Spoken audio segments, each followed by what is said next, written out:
আসসালামু আলাইকুম ওয়া রাহমাতুল্লাহি ওয়া বারাকাতুহু। সম্মানিত দর্শকবৃন্দ, আমাদের প্রত্যেকেরই এই হাদিস জানা এবং মানা অবশ্যই কর্তব্য। রাসূল পাক সাল্লাল্লাহু আলাইহি ওয়াসাল্লাম বলেন, লা তাদখুলুল মালাইকাতু বাইতান ফীহি কালবুন ওয়ালা তাসাবির, অর্থাৎ ওই ঘরে রহমতের ফেরেশতা প্রবেশ করে না যেই ঘরে কুকুর বা জীবজন্তুর ছবি থাকে। তাই আমরা আমাদের এই হাদিস দ্বারা প্রমাণিত আমরা বুঝতে পারলাম যে রহমতের ফেরেশতা আমাদের ঘরে অনেকেই দেখা যায় আমরা বিভিন্ন রকমের জীবজন্তুর ছবি ঘরের ভিতরে লটকায় রাখি, টানাইয়ে রাখি, এবং এখন এমন একটি কালচার বের হয়েছে, অনেকেই কুকুর পালি।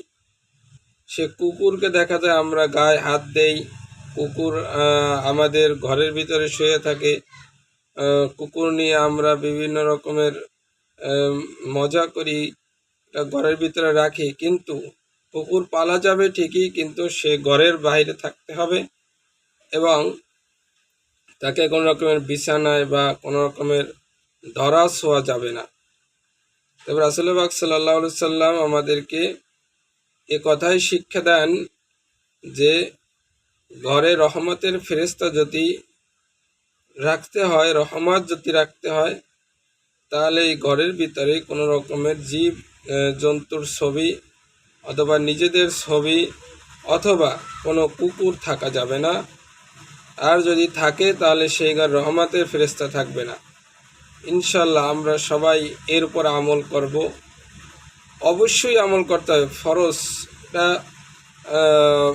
যদি মনে করি যে নবীজি বলছেন, এরকমের যদি মনের ভিতরেও আসে তাহলে আমাদের ইমানের থাকবে না। তো আমাদের ইমানকে যদি আমরা খাঁটি মনে করি তাহলে আমাদের ঘরের ভিতরে কোনো রকমের জীবজন্তুর ছবি অথবা কুকুর রাখা যাবে না। আল্লাহ তাআলা আমাদের সকলকে হাদিসের উপরে আমল করার তৌফিক দান করুন। আমিন।